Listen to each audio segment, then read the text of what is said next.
Good evening, everybody. Painting again this year? If you could take your seats, we'll get started. Yeah, that's enough. Yeah, okay. What are you, every two?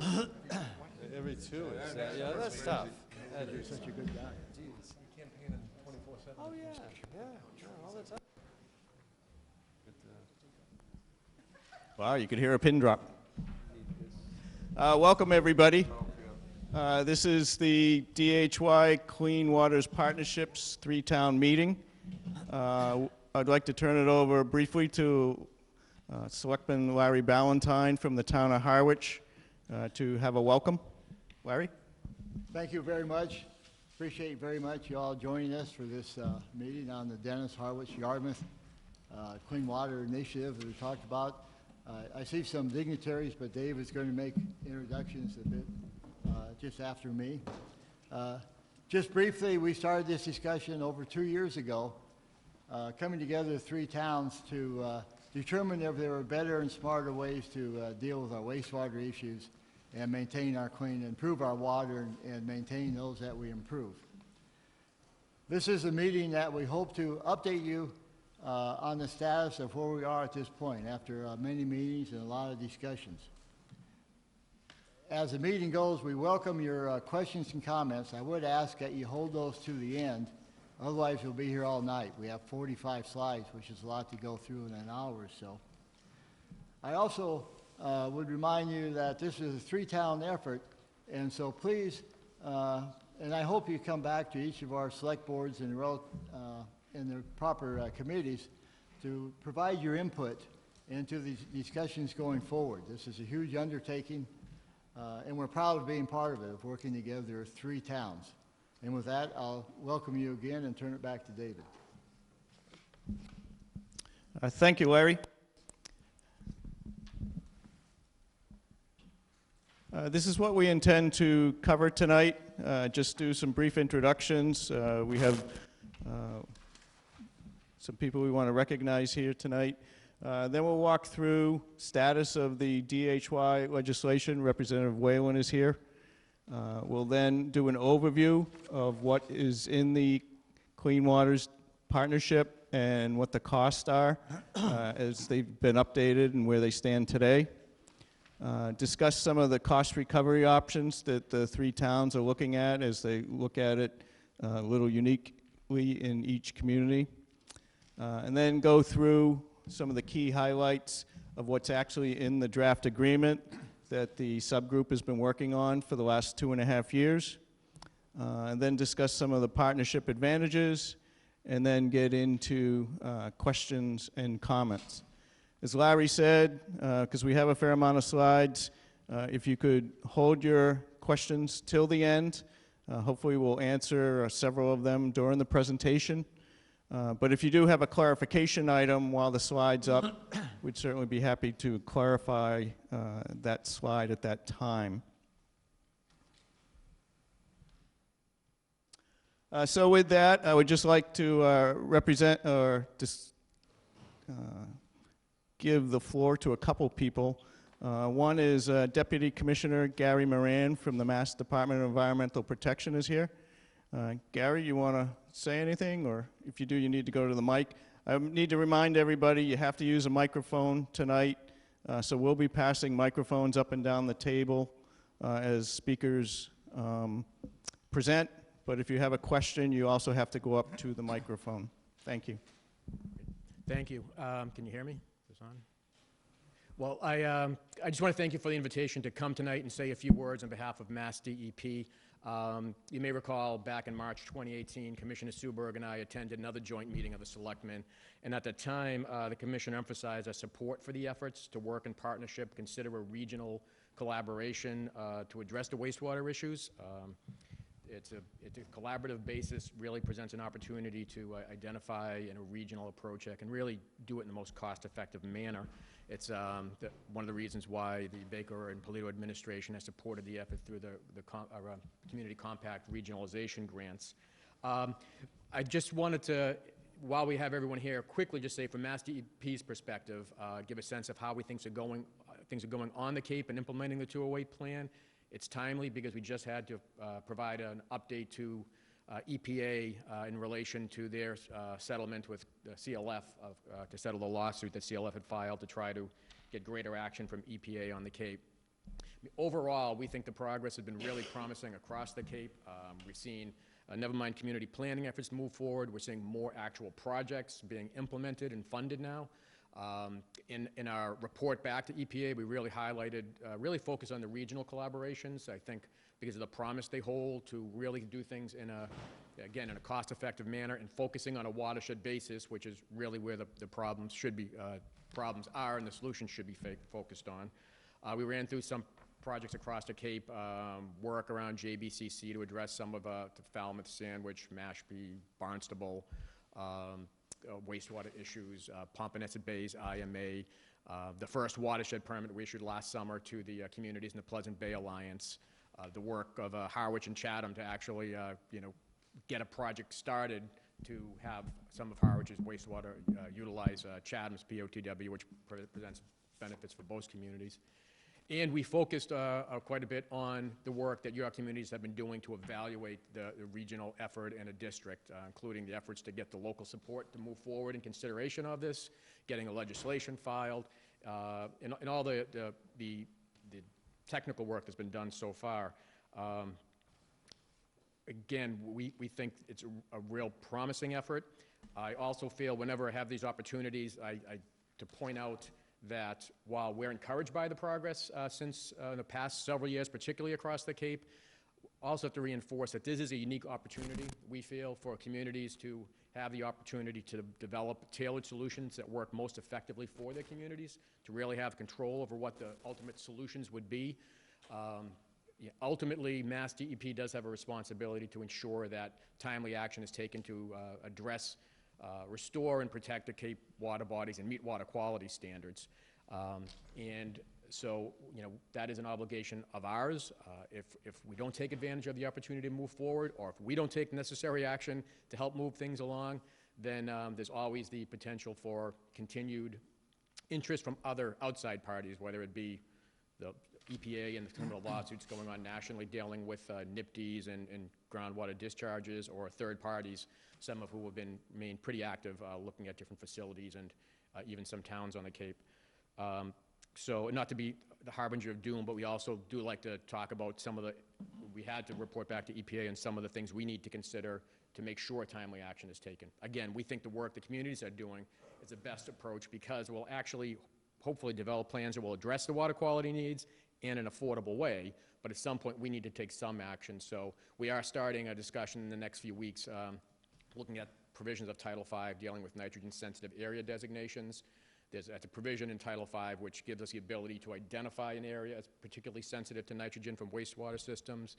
Right now, the regulation just imposes loading restrictions. And it's actually a somewhat cumbersome process. We have to do a regulatory change for any site we're going to designate. So as part of review of our regulations, we did, when Governor Baker ordered the agencies review all regs, that was one we received comments on. If there's some way to make the process streamlined, maybe look at other requirements if it is a designated nitrogen-sensitive area designation. So when we do get into that discussion, we'll obviously contact Cape communities and organizations to get their feedback on all of that. Again, overall, I want to stress that the DEP has been really encouraged by the progress. I think in some ways we're in some of these discussions with other agencies where we're the biggest promoter of efforts like yours. And we'll continue to do everything we can to help you, whether it's the ongoing technical assistance from people like Brian Dudley, anything we can do to help push along, financial assistance, SRF, other changes. And I really want to, I guess, ultimately commend you for the continued work. We know these challenges aren't easy. We know even with any financial assistance, there's going to be significant investments for the communities. And while there is really promise in regional multi-town efforts, they create a lot of challenges in and of themselves, whether it's governance issues, control issues, equity issues, issues related to historical things that may have nothing to do with the matter at hand. I'm from Mansfield. You've probably heard the example of the Mansfield-Foxborough-Norton district, which was established a few years ago, and went through the same type of questions and had to be answered. So I want to thank you for all your work and your persistence. I think all the people working on this and promoting it, as well as people raising some of the questions about how it will work or the cost, because ultimately those issues do have to be addressed if you're going to gain the local support to move these significant solutions forward. So again, thank you for giving me the time. I just want to take the opportunity while you're all together to give a perspective from DEP. Thanks. Great, thank you, Gary. Next, before I have Representative Whalen come up and give us a status update, why don't we do the introductions on the table? Selectman Flanagan, would you like to introduce your team? Good evening, everyone. Welcome. My name is Chris Flanagan, of the chair of the Dennis Board of Selectmen. To my right, I have our selectmen Bob Mazzadri, Chris Lambden. To my left, I have our town administrator Liz Sullivan and Paul McCormick, who is the chair of the Wastewater Implementation Committee. And I see a strong Dennis contingent in the back that I'd like to say hello to. Thank you. Selectman Ballantyne, would you like to do Harwich? I would. With me is Selectman Michael McCaskill, to your left, to my right. Selectman Don Howe, to my right. The town administrator, Christopher Clark. And I see we have some Finance Committee members in the audience with us and a couple Capital Outlay Committee members. So we're represented in the audience as well. Great. Thank you, and thank you for hosting us. Selectman Stone, Yarmouth. Good evening, and thank you for coming. I'm Mike Stone, Chairman of the Yarmouth Board of Selectmen. To my right is Selectman Norm Holcomb, and to his right is Selectman Tracy Post and our Assistant Town Administrator, Rich Bienvenu. Selectman Forrest, I saw somewhere in the building. He's not up here yet, but he is present tonight as well. Also, we have members of our Finance Committee and our Wastewater Committee, and our DPW Director here tonight as well. Great, thank you. Next, I'd like to, as I said, have Representative Whalen come up, but I believe Leslie Sandberg is also here from Senator Sears' office, and the two of them will just give an update on where we are.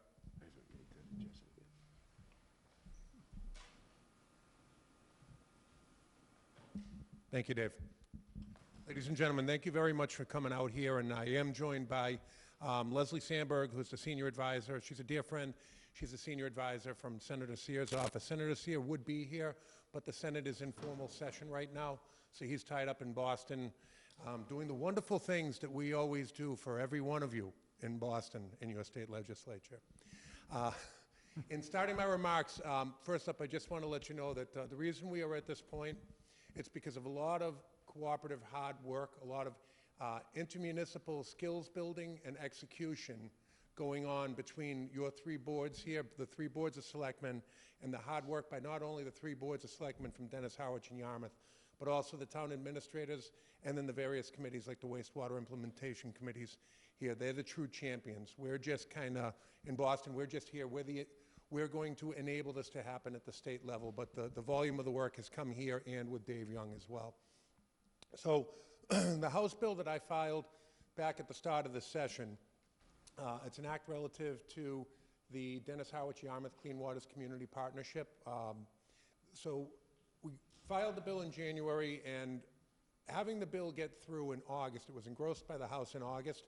Believe it or not, one of the things that was shocking for me to learn in Boston, that's actually considered record time to get something through. There were about 6,000 to 7,000 bills that are filed every legislative session. And of that, if you exclude the sick leave bank bills, maybe 300 out of those 7,000 get through. And this would be probably in the first 10% of the bills to get through. So the hard work that has been put in by our legislative delegation, our local legislative delegation, that being Senator Sear, Representative Crocker, Leader Sarah Peak, who's in House leadership, and has been extremely helpful on this as well, and she's been working hard. That's how we were able to get to where we are now. So this bill has been engrossed on the House side. It now sits over in the Senate Committee on Rules, and Leslie was kind enough to advise me that Senator Sear has already spoken with the chairperson of the Senate Rules Committee, as well as to Senate President Karen Spilka, to try and get this bill moved along in as quick a fashion as possible, so that we don't believe that the language is going to change at all, but we want to make certain that you know exactly what the language is that is in the bill, so you can build your intermunicipal agreements around that, and that's important. And the other part that's important is we want to make sure that every citizen in every one of the 3 towns, every taxpayer, understands every word that's in that bill. This is going to be one of the most important bills that's going to be passed over the next decade or 2 because of the financial impact it's going to have on our local taxpayers. None of us are unaware of that, and we are taking every step to make sure that your best interests are in mind going forward.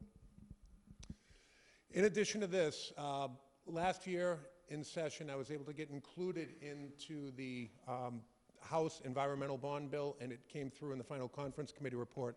There's a $1 million bond authorization for the DHY Clean Waters Community Partnership. The idea behind this $1 million, it's basically startup funds, if you want to call it that. So we get the bill passed. If this passes in all 3 town meetings and the entity is established at that point, you have a bank account. That means we go and we talk with Secretary of Environmental Affairs, Secretary Theoritis, and we talk with her and try and get that $1 million released. And I have not a question in my mind that we'll be able to get that released very quickly. When we get that $1 million, that's going to allow your municipal leaders to get to work through the engineering companies to get the engineering work in line. There's a timeliness associated with this, which the timeliness associated with this has to do with the paving work that the state's planning on doing on Route 28.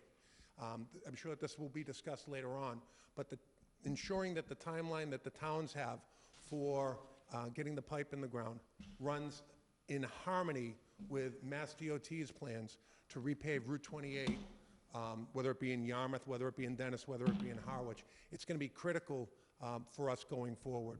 Yesterday, Secretary of Transportation Stephanie Pollock met with myself and with Tom Andrade from Dennis, and we had a discussion there talking about trying to figure out the timeliness to make sure that town plans like this aren't blocked by Mass DOT coming through and just doing a road job before. Because once that road gets paved, there's a 5-year moratorium on cracking open that road.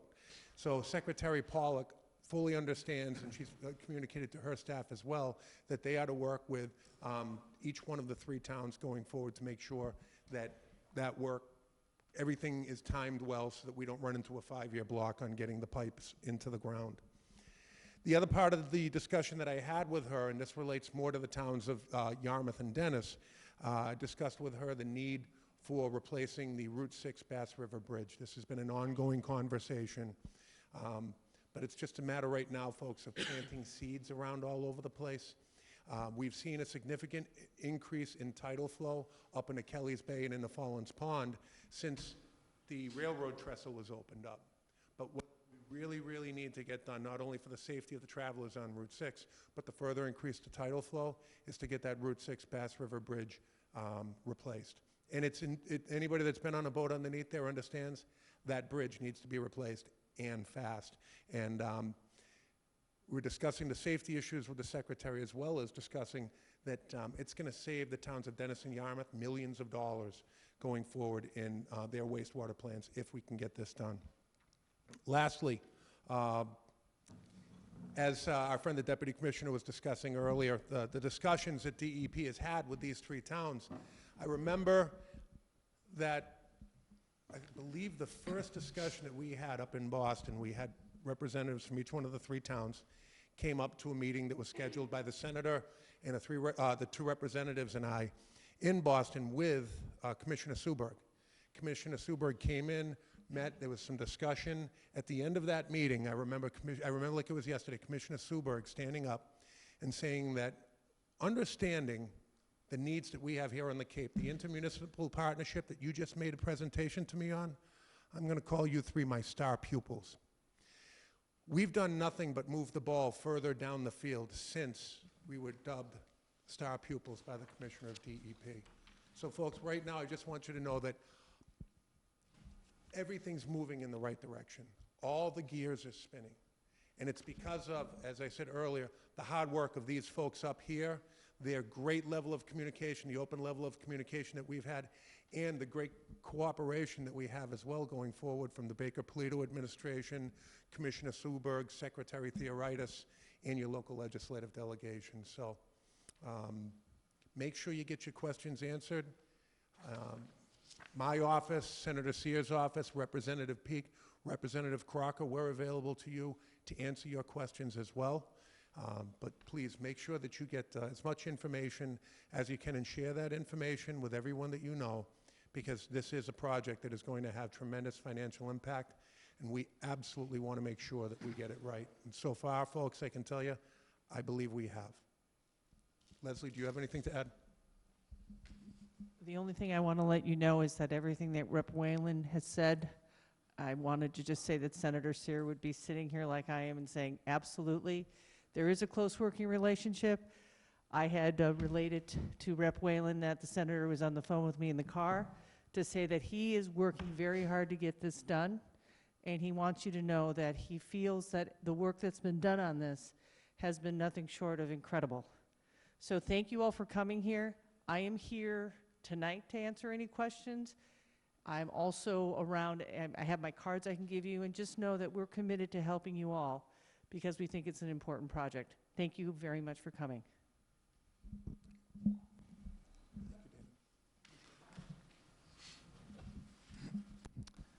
Thank you both.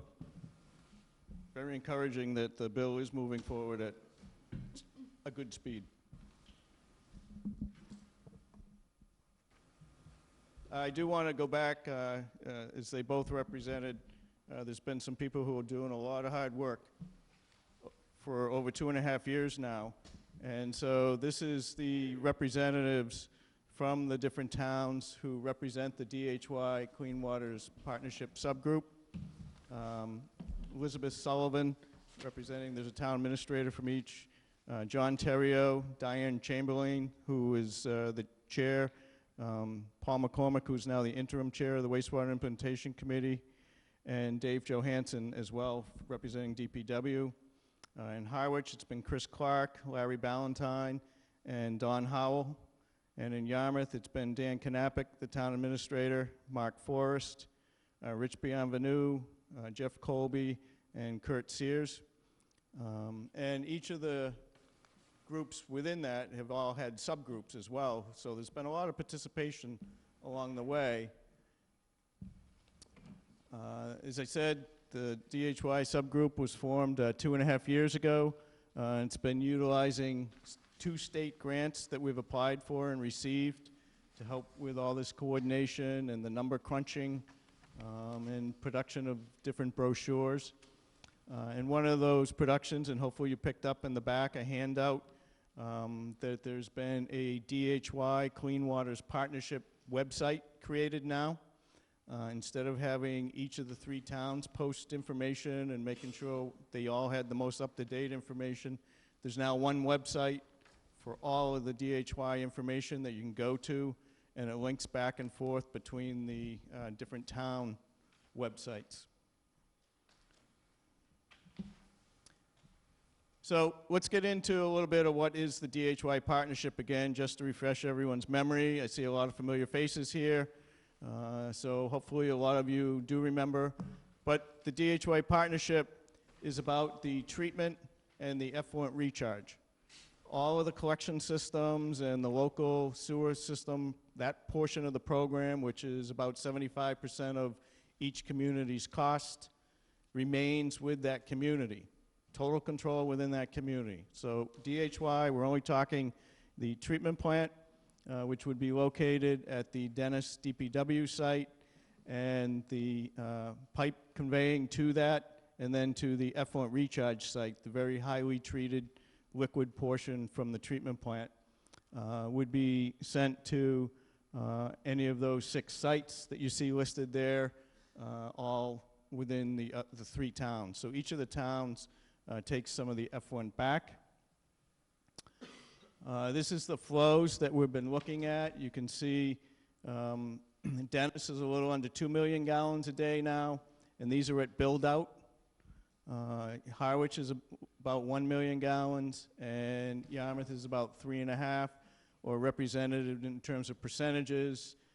Dennis 30%, Harwich 15, and Yarmouth 55%. for a total treatment plant at build-out, 40 years out, 6.5 million gallons per day. I know this has been washed out, but we do have boards around the perimeter of the room here. We have staff up back that would be happy to, if you have questions after the meeting, we'd be happy to walk through any of those boards with you to show you. But really what this does is it aggregates the comprehensive wastewater management plan that each of the 3 towns had done individually and puts it all together as to how it then might fit in terms of conveying wastewater to a central treatment plant in Dennis instead of each of the 3 towns building their own treatment plant. So that's really how this evolved. Instead of building 3 treatment plants, we're proposing to build 1 as part of this DHY partnership concept.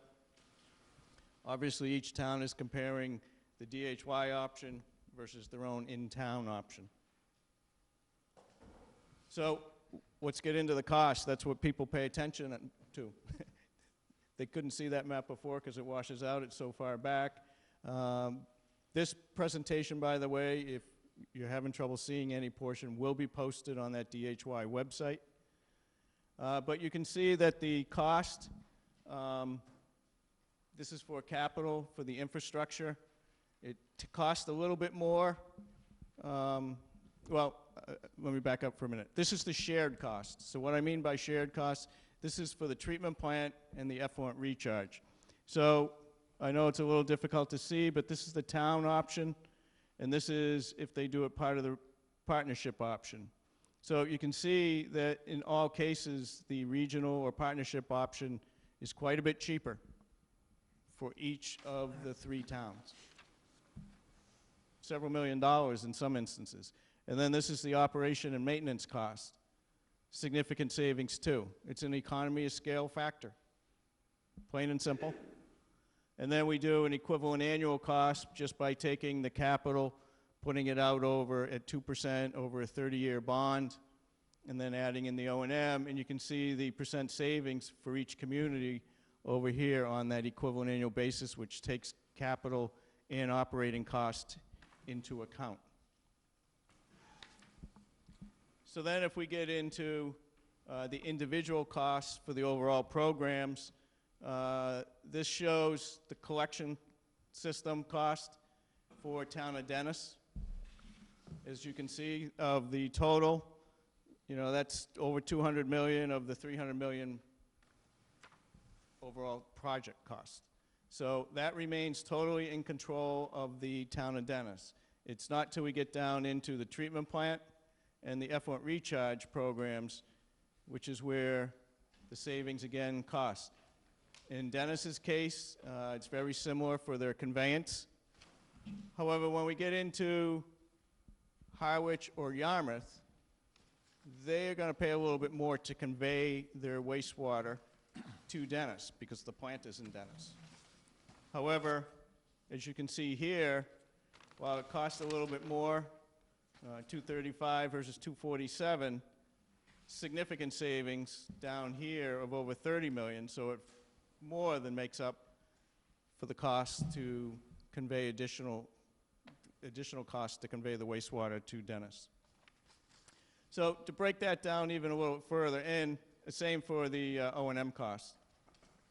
To break that down a little further, some people have asked the questions, are we still sewering the same number of folks, whether we're in the Harwich only option or the DHY option for Harwich? The answer is yes. You have to remove the same amount of nitrogen whether you're treating over in Dennis or you're treating in Harwich.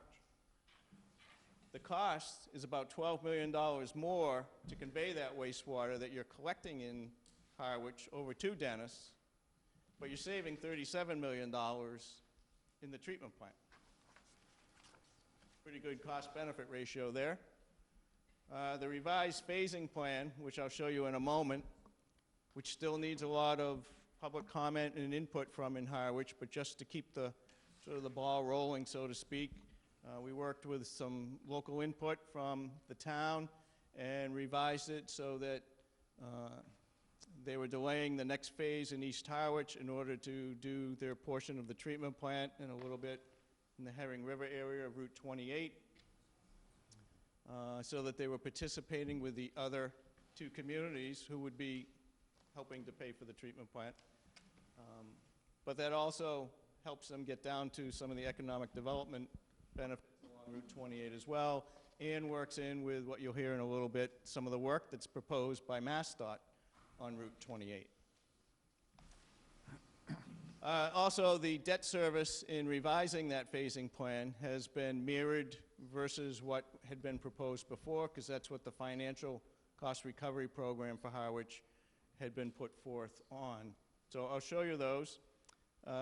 Again, this is a little washed out, but essentially this next phase, or the phase 3 that was proposed for East Harwich, would now be down here, as well as paying for a share of the treatment plant in Dennis. And phase 4, which is where Harwich had its biggest capital investment, because you're going to have to build their own treatment plant, now includes sewering the rest of Route 28 and doing that next phase up in East Harwich. So they're delayed by 5 years.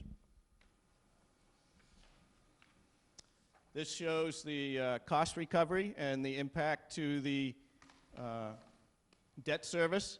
As you can see, it takes a little bit of a bump up initially here, but then the DHY is in blue, is below, because you're saving money, capital, than what the debt service was for the in-town solution. Now this mirrors the other two. We chose Harwich because we've had some questions on that, and they're the ones who have revised their phasing plan, so this became appropriate to show here. So back to Yarmouth. Again, they pay a little more to convey their wastewater over, but their savings is more than made up at the treatment plant level.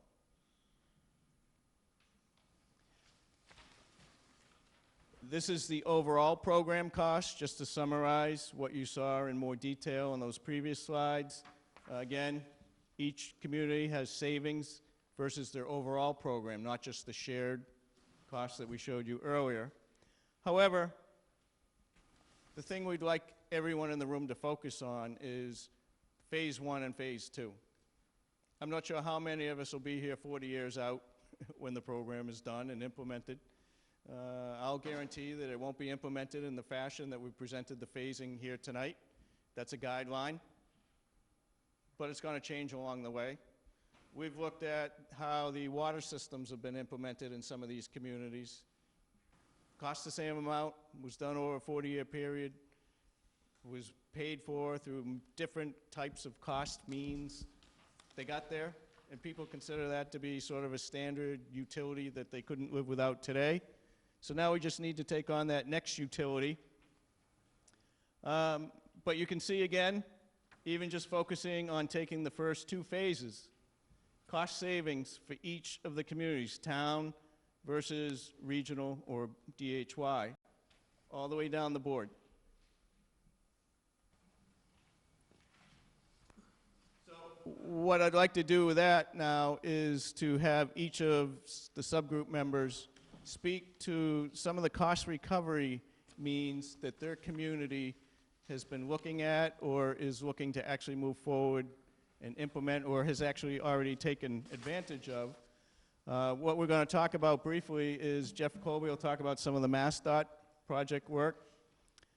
State revolving fund will be Chris Clark, who's just been through that program successfully here for the East Harwich Sewer Program. Then the Cape Cod Islands and Water Protection Fund will have Don Howell. The Water Infrastructure Investment Fund will be Rich Bienvenu. And then the local option community fee and dedicated funds will be Liz Sullivan. So with that, Jeff? Yes, thank you. Jeff Colby, the Yarmouth Public Works Director. I see some of my peers from Dennis and Harwich in the audience as well. And in Public Works, a significant portion of our role is to coordinate projects. And so that's what this slide represents.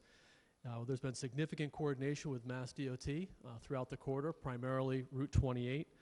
There's projects that go from Barnstable all the way through Yarmouth, Dennis, and into Harwich. And coordinating the timing of those is very important. What this slide represents, and there are a couple of boards around the room that I'll be happy to be available after to answer any questions on specific projects, and I think some of my colleagues might as well. What that represents is that where the project is, an estimated start date for that project, and they're all within the next 4 to 5 years.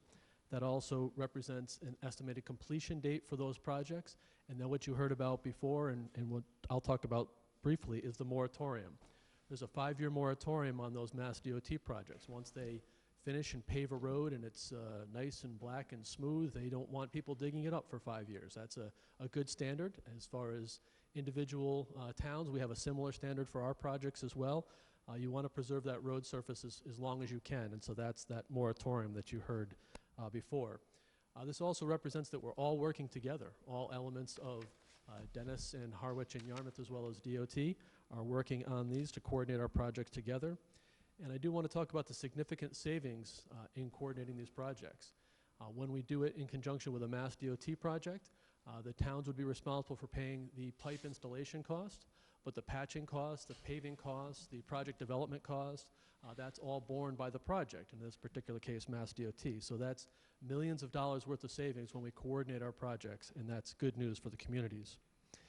The other element, and I alluded to it earlier, and that is the 5-year moratorium. If we had to wait 5 years, that would significantly delay the project, and for all of us. And what we've seen through all of our projects, not just utility projects, but any kind of road project or building project, is costs are only going up. So the sooner we can get it completed and coordinated with these projects, the better. As I mentioned before, I'm happy to answer any questions and be in the back of the room at the end of this if you'd like to talk about individual projects. Thank you. Thank you, Dave. Christopher Clark, Town Administrator here in Harwich. We've gone through the process as you start to do funding of these projects, you have to go out. Really, your first primary option is do traditional borrowing. Traditional borrowing means going out to the marketplace. That marketplace changes, obviously, over time. The marketplace right now is probably about 3 to 4% for projects that are at 30 years. So in the Town of Harwich's case, what we decided to do was to actually pursue a state revolving loan fund program. State revolving loan fund is basically a state bank that only specializes in water and sewer projects. So it's a state financed mechanism that cities and towns are eligible to apply. They are only for cities and towns. In that process, instead of going to the traditional marketing, the traditional markets, we're able to get into an area where they finance things at 2%. So their traditional funding model is 2%. If you meet some of the criteria, I know there's 5 listed behind me, but there's, if you have prevent nutrient enrichment, approved comprehensive wastewater management plan, and consistent with regional water resources plans, and community has adopted land use controls, that we did apply just for the construction portion. And when we applied for the construction portion, we were actually eligible because we partnered up with Chatham and the IMA as a regional application that we're actually eligible for 0. So the construction contract that we have in East Harwich right now, instead of being at 4%, is actually at 0%. I think it is important just to note in terms of that design is still out into the traditional markets, and really it's the construction dollars, which is really generally your biggest dollars that you can focus on here. So the program in general has a 2% regional approach, and we also were, because we got it in a timely fashion, we were given principal forgiveness in the first contract that we issued, which was a 0.5% on top of that. So here the original look was to go 3 to 4% over 30 years. We're at 0% with a 0.5% loan forgiveness because we regionalized with Chatham. And that same opportunity exists with DHY. Thank you, Dave. I'll pass it over to... Got it. We're going to be talking about the Cape and Islands Water Protection Fund.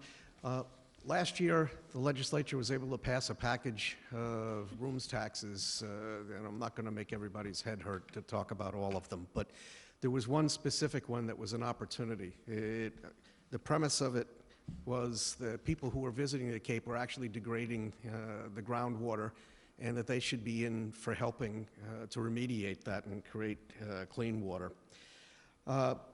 At the current time, I'm privileged to serve the town of Harwich on the management board in Barnstable that's meeting over this. I'm also the vice chair of the bylaws and operations committee. The operations details are guided, at least in our discussions, and I think that it's important for everybody to understand this. We're doing important work, but there's two things that I've been trying to make sure that we get introduced into the conversation, and so far that's been working out. One is that we fairly distribute funds. There are bigger towns and smaller towns, and there are towns that are going to have shovel-ready projects sooner than others. But over the long term, the objective is to make sure that nobody's left behind in this. Moreover, we shouldn't ever forget that it's public money, and there needs to be an assurance that there's public transparency, and as we're doing this, we're working on the public's behalf and that their money is well spent. So where we're at is we've developed a framework of bylaws that accomplish that, and they're going to be submitted next week to the governing board, and stay tuned.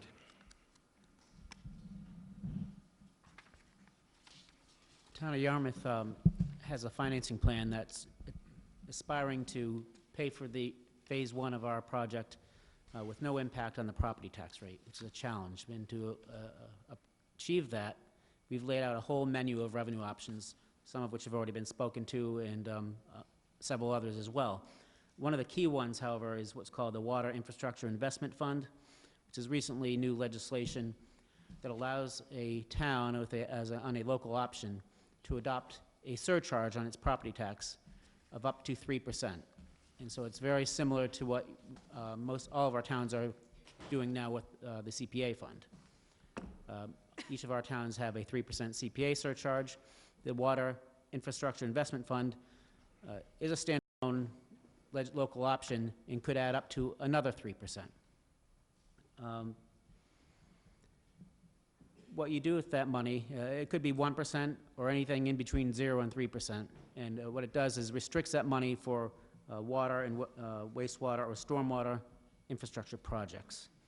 What Yarmouth is contemplating is, in order to achieve our objective of not impacting the tax rate, is to come up with a split, perhaps.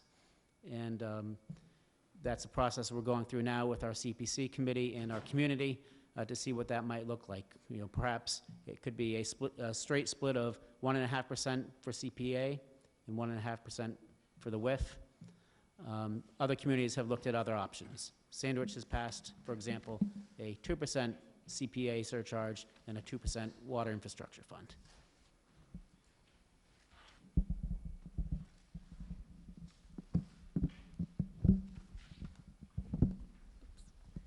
Another local option that towns can consider is community impact fees.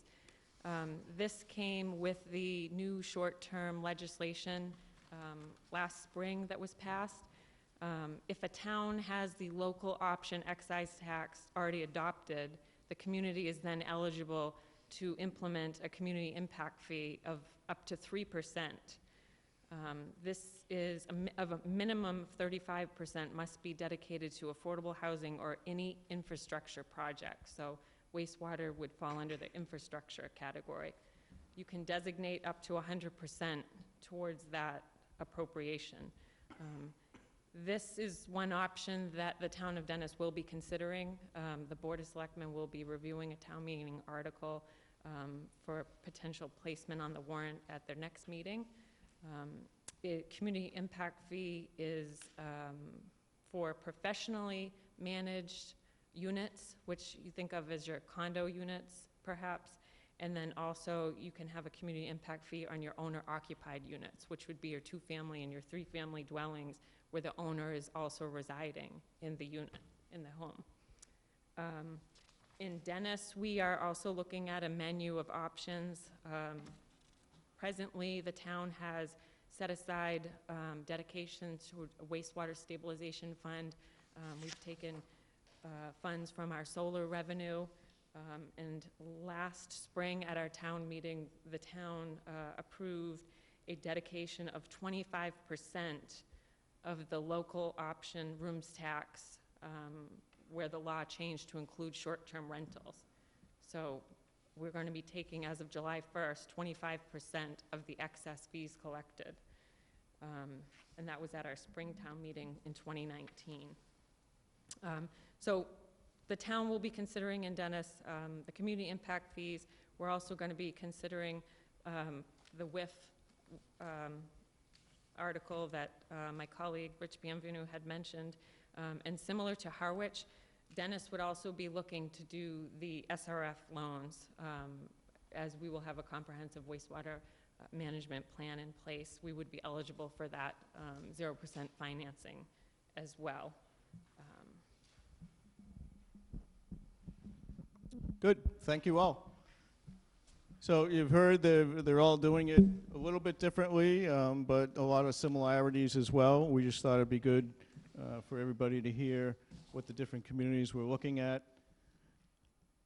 Now we'll get into what's actually in the draft DHY Clean Waters agreement. This agreement, the special legislation allows for the Clean Waters Partnership to be created. The agreement is really the main guts of the whole program. This is what the subgroup has been working on the last 2.5 years. They used the template from the MFN, Mansfield, Foxborough, Norton Regional Wastewater District. And again, this is posted on the website, the latest version of it. It's been challenging at times, but it's been a very cooperative, good discussion. As I keep harping on the beginning of many of the meetings, let's focus on the 90% that we can all agree to, and let's set aside the 10% that we may never agree to at this point, trying to look at the bigger picture and focus on the bigger items. Is truly an economy of scale savings in working together for this that wouldn't be achieved if the three towns didn't work together.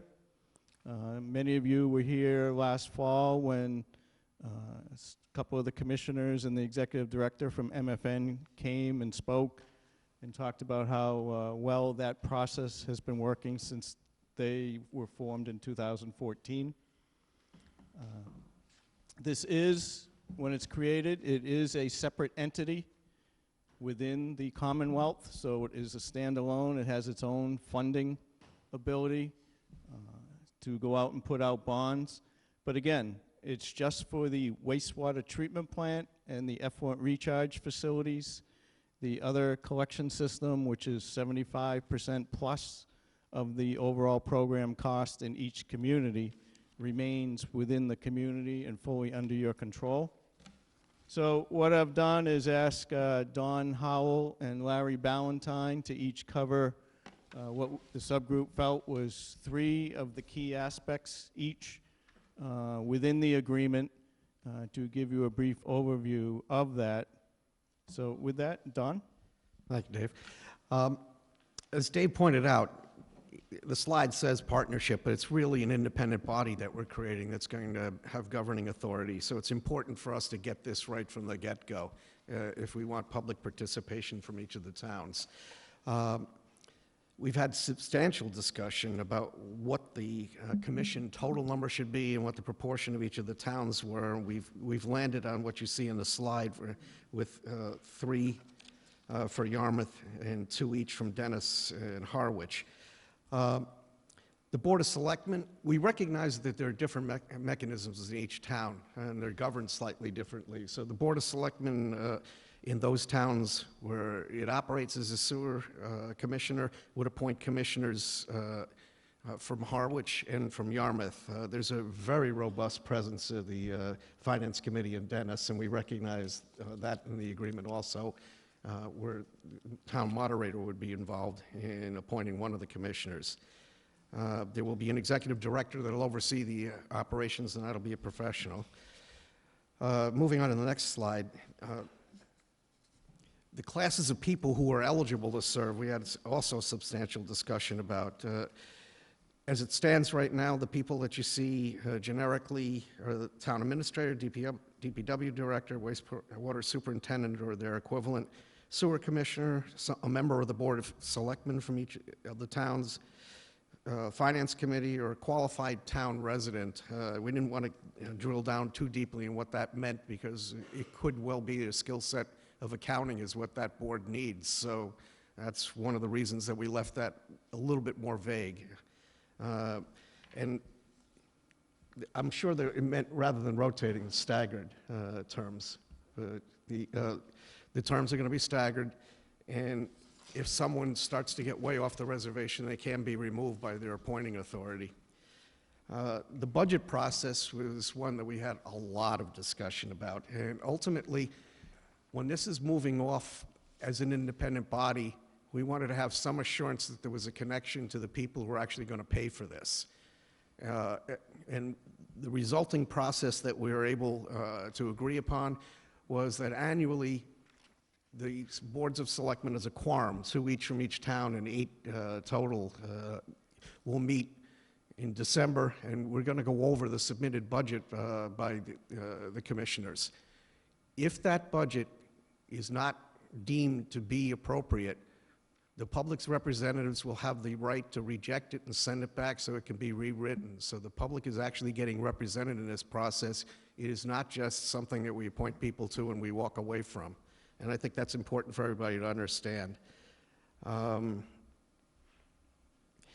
But there is a downside, and I think everybody needs to know that. If you get a kind of recalcitrant town that just doesn't want to be involved in a payment, this authority does have the ability to take money off the cherry sheet for non-payment from a town. So that's important to recognize also.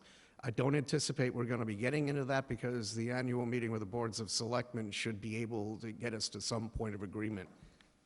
And with that, I'll turn this over to Larry. Thank you, Don. Let me digress just 1 second and mention that the DHY website that Dave has mentioned several times, we also have a link to that on our Harwich website. We have a banner up top that will take you directly to the DHY website. I would also like to introduce, I see we have 2 fellow selectmen have joined us, Ed McManus and Steve Ford. Introduce them. And I neglected at the beginning to introduce Charlie Sumner, who's the face of our project in Harwich to a lot of people as he's become our project coordinator. So I want that face to continue to be there.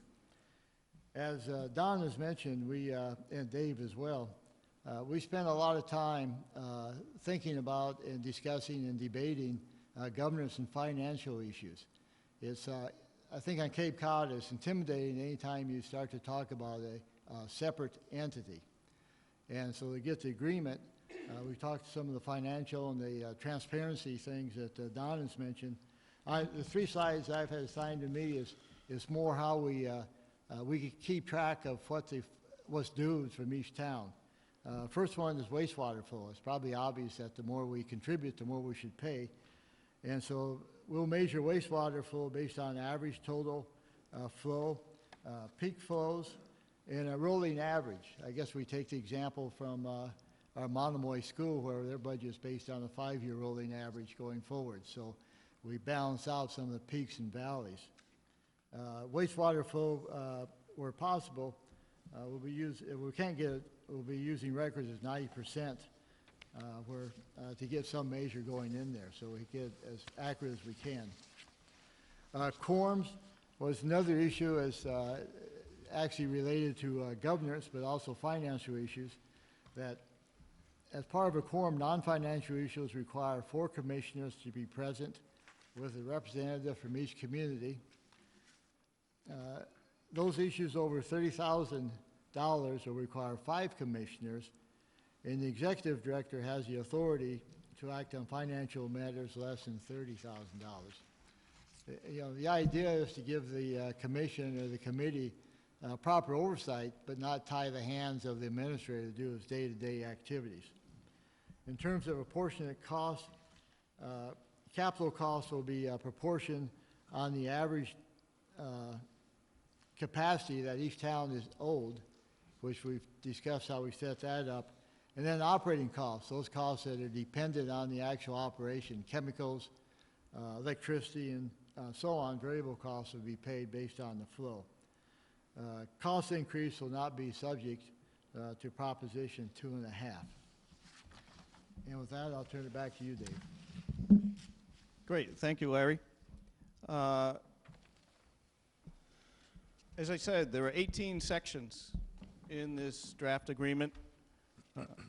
There are other items in there that you should take a look at, things that have come up, such as standard programmed review periods. Every so many years, it has to go through a formal review process. There's a dispute resolution process. If someone wants to withdraw, there's actually a process to withdraw. And several other just transitional issues where all three towns are starting sort of from ground zero and ramping up into this process. There were several transition items that need to be addressed. So I think the subgroup feels it's in pretty good shape. It's been presented in each of the three towns. The different local subgroups have been through it, come back with comments.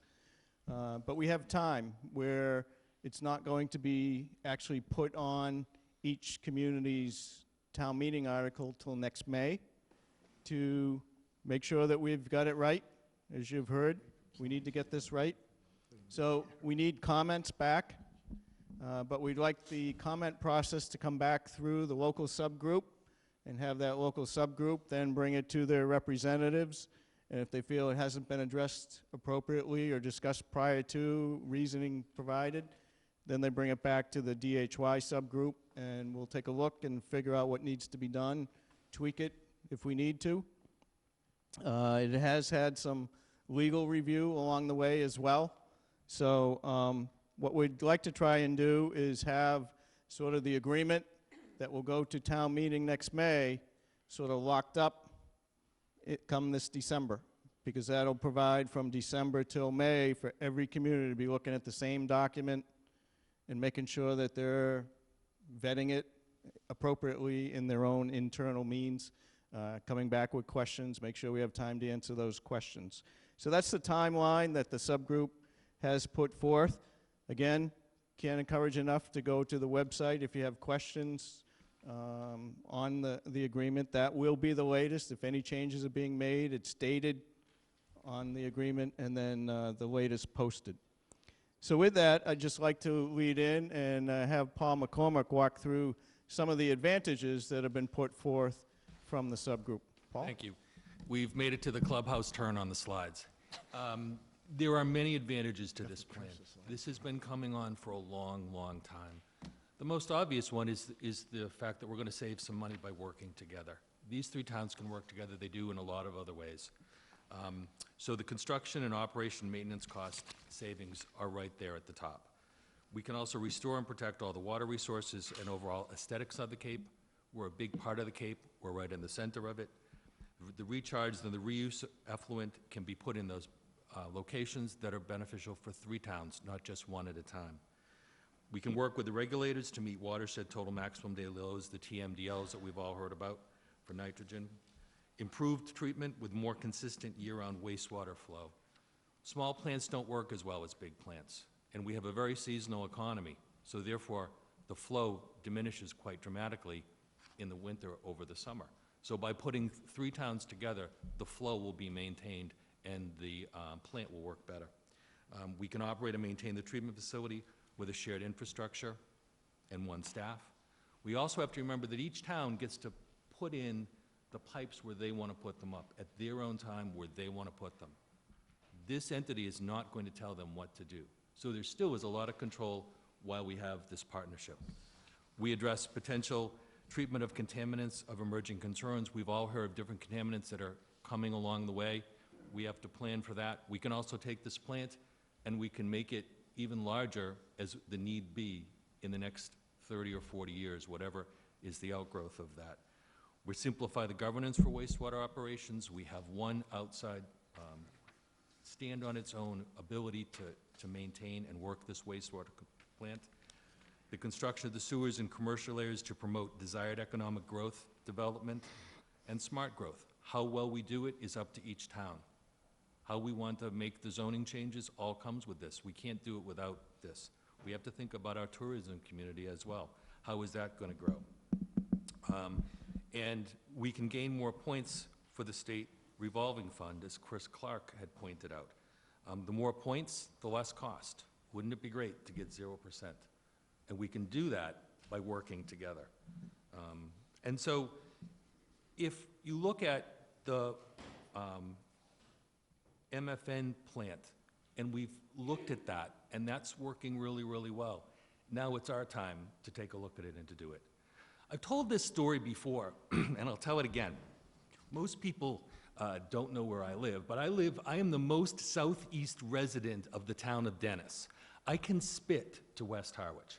So when I look out my backyard, actually look out the front yard, I look at 400 motel rooms all sitting on the water. That's not good for the water or for us. And a number of years ago, there was a very large condominium facility, the Belmont, that sits at the corner. It actually sits in Harwich.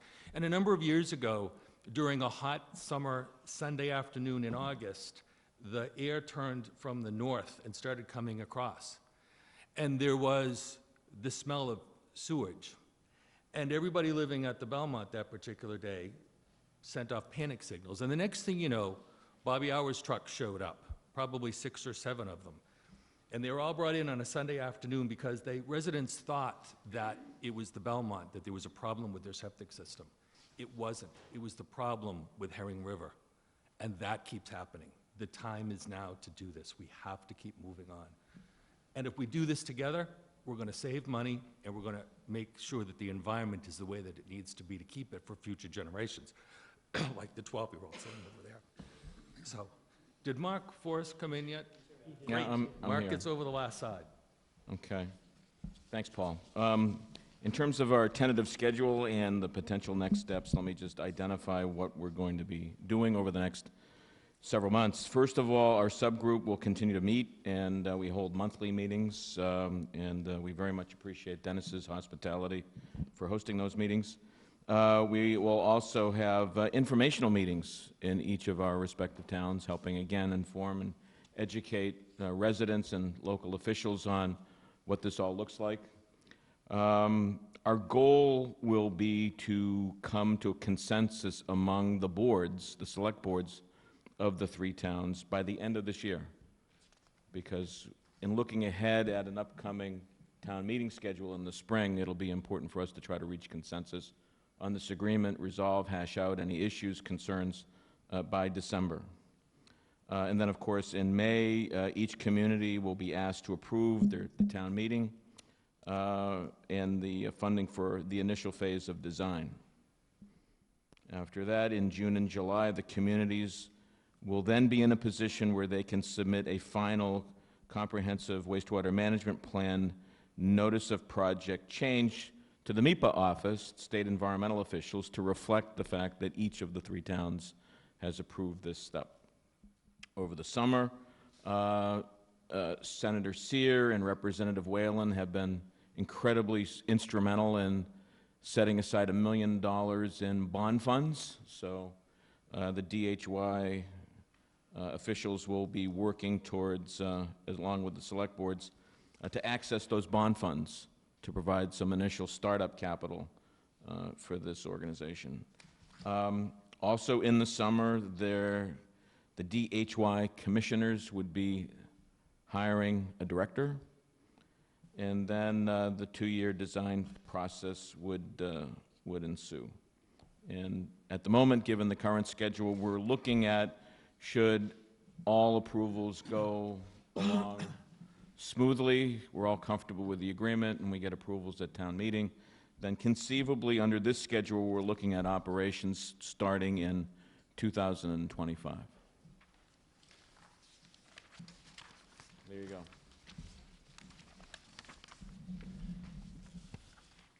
Thank you all. My chore now is to ask for questions and see if we can answer those. Let me reiterate a point that I think many of us made is Ms. Moran and I were discussing a bit earlier. This is a work in progress, and as town officials, it's always somewhat interesting that we try as much as we can, not always successfully as we'd like to be transparent and let everyone know what our thinking is going forward. that requires, of course, everyone plays part of the game and talks to us as well. In doing that, that exposes us sometimes to having information out there that people take as final without realizing that we're looking for input and discussion. So I hope that if you have questions tonight, we'll have a chance to answer those.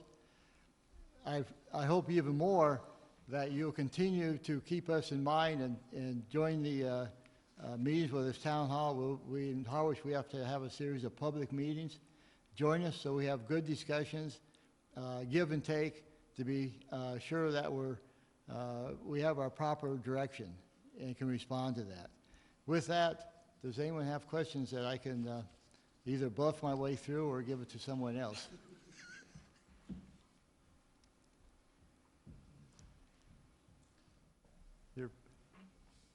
I would expect Noreen to ask a question. Might as well up front rather than wait. Good evening. Thank you for the presentation. It was very helpful. Yeah, Noreen, could you identify your full name for the video? Noreen Donahue from Harwich. So my first question is on slide 21. So it refers to, it's like a case study on phase 1 and 2. I guess I would need an understanding, first of all, of how many phases there are, and in general, what phase 1 and 2 are. On a previous page for the Harwich section, have to focus on that, it mentioned that it would cost $12 million additional dollars to convey the wastewater, the waste, to the regional treatment plant. But on this chart, it only says $2 million for our cost. So does that mean that 10 more million happens in some phases that I don't know about yet? I don't think so, but Dave, let me throw that one to you on this chart. I'm trying to make sure I'm on the right slides with you. You have to have good eyesight. Yeah, I don't either. Which slides were you on, Noreen? 21. And it's on the line for shared conveyance to wastewater treatment facility. Yep. And it has our regional cost at $2.2 million. I think part of the question is the phases of this project doesn't match up with the phase of our CWMP. Yeah, and I'm willing to go beyond that. Because, our sewer is at phase 4, where this is starting at as phase 1. Right. So we need to respond to that, Dave. The prior tables were on the build-out flow cost. This is only for your phase 1 and 2, which is actually your phase 3 and 4 for Harwich, but makes it easy. It's your it would be your next 2 phases, so it would cost you 2.2 more to convey to Dennis than if you were doing it internally, because you weren't doing anything. Oh, so that figure 2.2 This is only for 2 phases. Okay, so that figure 2.2 isn't the figure, it's 2.2 more. We wouldn't be spending any, so. So is there a phase 1, is there a separate phase structure for the DHY project? No. Yes, and we have cost tables that we didn't put up tonight that break everything out by all 8 phases. How many phases are there? 8 phases. Okay, in the DHY. You've already started. You're in phase 2 now. I'm having trouble understanding this. There are 8 phases to be implemented for Dennis and Yarmouth. Harwich is already into phase 2, so your phase 3 and their phase 1 match up. I have to suggest that we come up with some better nomenclature. Yeah. Because this is really mind-boggling, and I kind of stay in touch with this stuff. So for this one number, 2.2 million, this really refers to Harwich's 3 and 4? Yes, all you need to think about is the next 2 phases that Harwich would need to implement. It costs you $2.2 million more in that shared conveyance. All right, but it's phases 3 and 4. Take the phase numbers out of the picture. Your next 2 phases, Harwich needs to implement. Well, I wouldn't have put the phase numbers in the picture if the table wasn't titled phase 1 and phase 2 costs. You're correct. We need to adjust those phase numbers so they make sense. All right. I agree. And Dave, for our community, it would be 3 and 4 now, but it's a resequencing of the original filed comprehensive waste management plan. Okay, so To make it even more complicated. I'll just conclude that's the by truth. saying then that I did hear a speaker say Harwich has decided to delay their Phase 3. And although it's an exciting idea, I'm disappointed to hear that stated as a foregone conclusion. As yet, the Board of Selectmen haven't even had an agenda item, never mind a public hearing or anything else. And Noreen, it's not a foregone conclusion. It's just one of the discussion points we've been Right, having. but it was stated as a Incorrectly matter then, of it's fact. not. Okay. I think I was the one that made the statement, and if I misspoke, I would like to clarify. I don't think I did, but it was a draft put together so that we could put some cost out in front of folks. And it was done with some input from staff, but clearly it needs to have public meetings, needs to be vetted, and make sure that that is truly the plan that the town of Harwich would want to move forward with. But we needed something to generate costs from, and that's what it's That sounds for. great, what you just said, better than before. Thank Okay, you. thank you. Hello, Linda. Hello, Larry. I hope that we can get Linda, away you from this. introduce Linda yourself. Sabula, Harwich. I hope that we also can get away from this phases, because when we start talking about Phase 1, Phase 2 here, but it's really Harwich Phases 3 and 4, but it's Yarmouth's Phase 6 and 7. I have no idea what is being built in these numbers, so we are going to have to be a lot clearer here. My question is, and I don't think I'm going to get an answer tonight, is in our comprehensive waste management plan, I pulled it out of the handy-dandy little 4,700-page project book. There was construction of Pleasant Bay Collection System North, Harwich Treatment Facility, Collection System Northeast, Collection System Northwest, Herring River Southeast, and upgrading the Harwich Treatment Plant, da-da-da-da-da. Adds up to about $115 million. And I'm really hoping that, gentlemen of my Board of Selectmen, we will have an answer as to why Harwich's capital costs are now $291 million to do this. How did we double?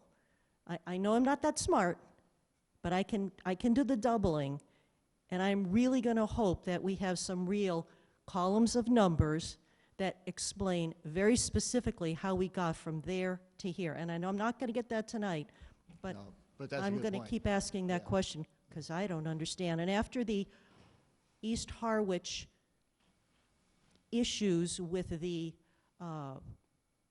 contracts and the numbers, where we're looking at another $8 or $9 million on that project, which doesn't make my heart tingle, I'm hoping that this will come sooner rather than later. Thank you. If I may, Dave, let me make a comment back to some of the, Noreen, your and David's discussion, and that is, in our, for people who aren't familiar with Harwich, our comprehensive wastewater management plan, we're now working on Phase 2, which is watershed going into Pleasant Bay. We have a Phase 3 next scheduled, which also goes into Pleasant Bay, is the north part of the eastern part of that watershed. When we started having discussion on the DHY agreement, what we're having discussions on, Noreen, is if we take the dollar value that was in phases to do Phase 3 here and spent that to hook to DHY, what area would that entail? And that discussion is in progress because we haven't decided yet whether that's what we want to do. You know, that's what this whole agreement and what we're presenting now. The other part that we haven't had a public, and we're going to have a serious discussions, are exactly what areas, if we make that change, what areas should we include? Because we have Route 28 economic questions we have to be answered. So the value is just looking at the monetary, not the physical location right now, but both those under discussion, if that helps.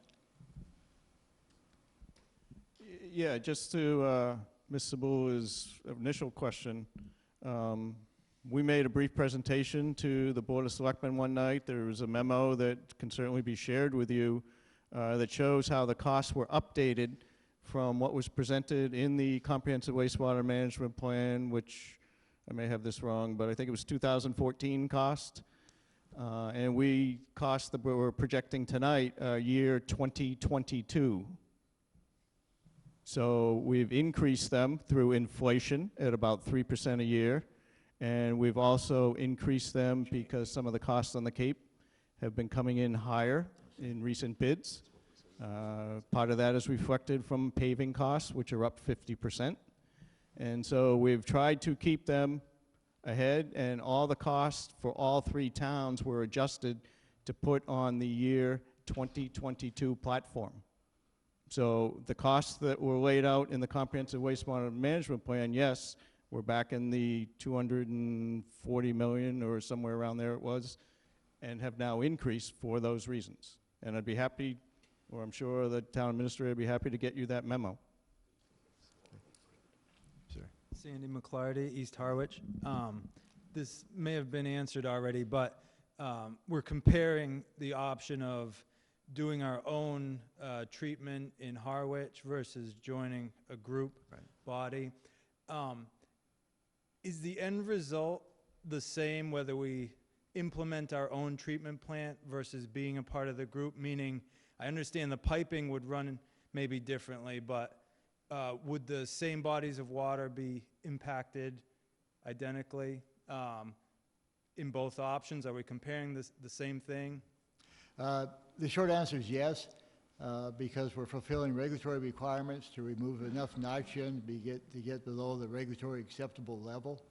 And on each of our bodies, you know, if you go from Herring River, so that's the bottom line. As a total nitrogen level. But are the same houses being hooked up, the same bodies of water being treated identically?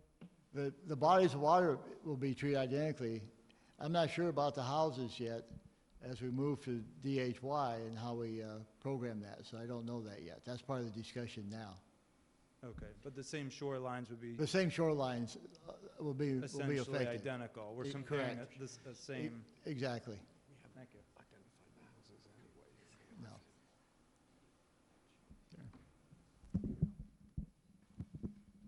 Good evening, Sharon Flieger, Harwich. I have a very simple question, I think. For my board, for Harwich, are you planning on having a meeting on just the DHY where the town people have a chance beforehand to look at this draft agreement and the numbers? And I'm not a number cruncher by any stretch of the imagination, but the few things that I did just sitting here don't add up to me. Now, I'm not saying they're wrong. I'm saying I can't follow it. I don't think I'm going to be the only person that can't follow this. And I'm wondering, are we going to have a comprehensive meeting for our town people before December, when you guys vote on this, that we have a chance to have some input into this, that you guys can then go back and maybe discuss? I have not been aware of a lot of meetings where a lot of this has been brought forward as to what was going on.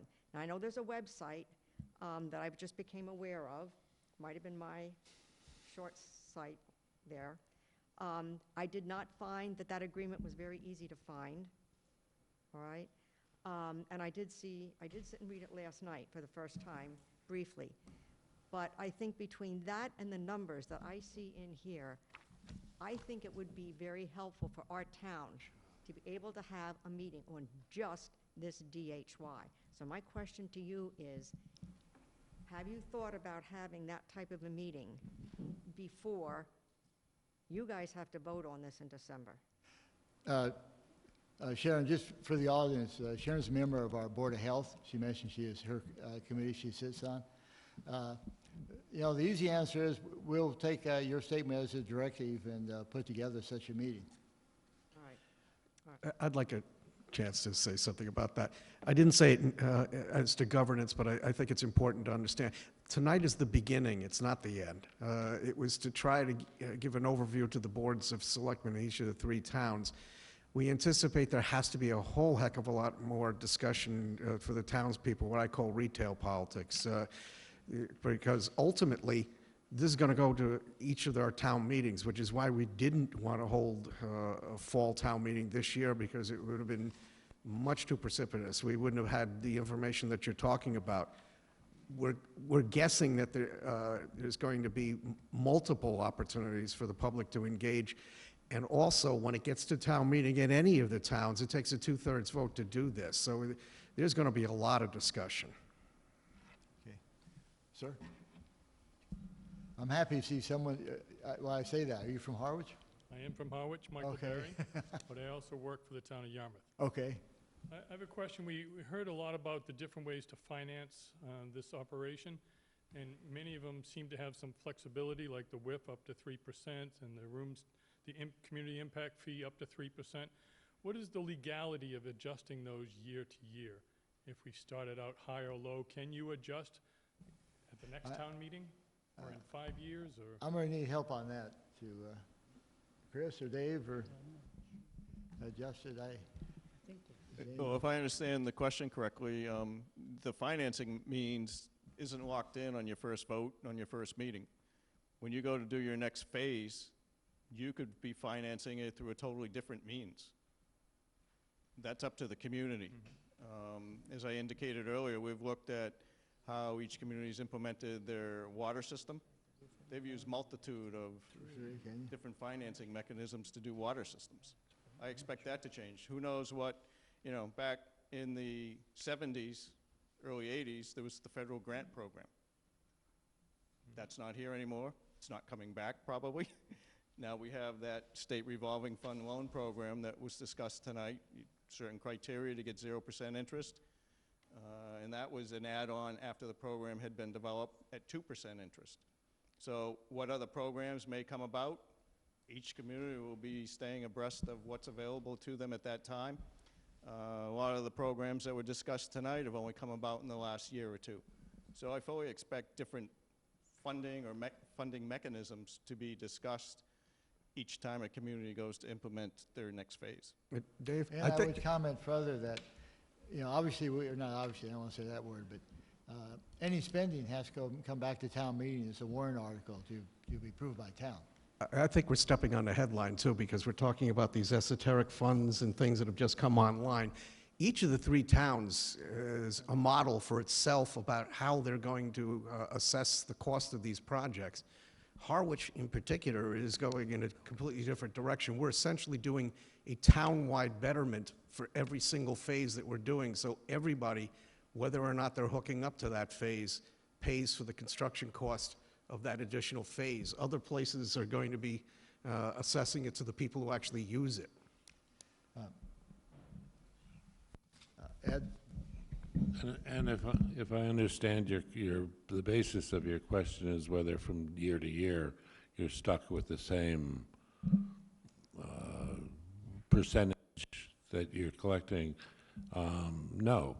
But what year to year you are stuck with is coming up with whatever funds are necessary to pay the approved debt.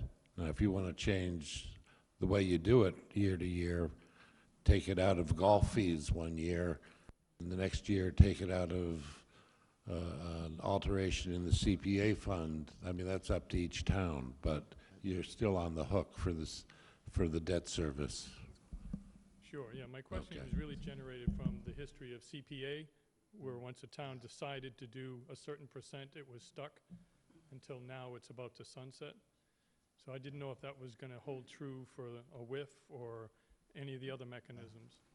So, Mike, Dave, if I may, as you know, and I can get it to you because I'll see you tomorrow, I have a write-up on this with the legislation attached, and you're correct. The reason we're having this discussion now in Yarmouth, for example, is because we passed the CPA surcharge, and we had that for 20 years, and that sunsets in the fiscal year 2020. So this is our first opportunity in 20 years to consider even a reduction of the CPA tax. And so the consideration undergoing in Yarmouth is if we implemented a water infrastructure fund surcharge of whatever percentage, that would be matched by a corresponding decrease in the CPA surcharge. It doesn't have to be that way, but that's, in order to achieve a no new tax position, that's what we're contemplating. Once you decide on a percentage in a year, you cannot change it for that year. So it would be a year-to-year thing. There is no 20-year provision for the WIF. So there is flexibility? Yes. Is what you're saying. Okay, thank you. Thank you. I know we're in Harwich, but we've certainly dominated the questions. And we have another Harwich resident, but is there anyone from a non-Harwich resident that would like a question? John Chory from I'm stuck with you from then, Harwich, John. and also a member of the Finance Committee. Thank you all for the presentation. It's been very informative for me, at least, and I know this is a big issue for all the towns involved. On that slide that Noreen had brought up there, the total for Harwich was $75 million. It was a phase 1 and 2 on the slide. I know it's 3 and 4 in our plan.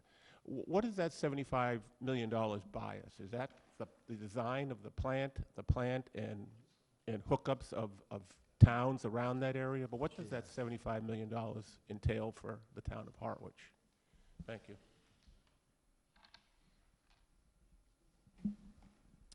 What that buys you is really the construction of your next 2 phases, design and construction, excuse me, of the next 2 phases, which would include the collection system, of which 53 million of it is your local collection system, and then your share of the treatment plant and effluent recharge for those 2 phases. When you say collection, The sewer system. is that the building itself? Okay, and then does that include any homes being hooked into that, or is that, this is just the plant and the This operating- is the pipes in the street, similar to what's being done now up in East Harwich. Oh, okay, at 1 and The 2, house so- connections are on the homeowner. Okay, so, yeah, but there'll be whatever phase homes are involved in those phases, Yes. will pay for those homes, plus the plant and design of that plant. Yes. Okay, thank you.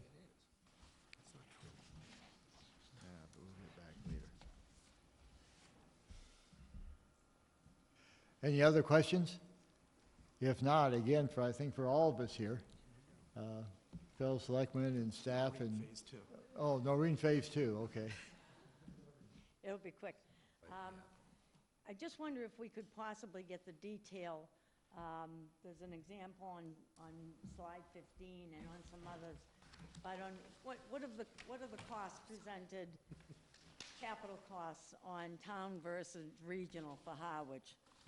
The ones that add up to, on the slide I referenced, 68 million for the town alone versus 28 million for regional. If somebody could just send that to me at some point, I'd be very appreciative. Okay. Thank you, Noreen. Good question. Dave, you want, well, I think we're ready to wrap it up then, if no other questions. And thanks you all for attending, and thanks all up here that Yes, thank you all for coming.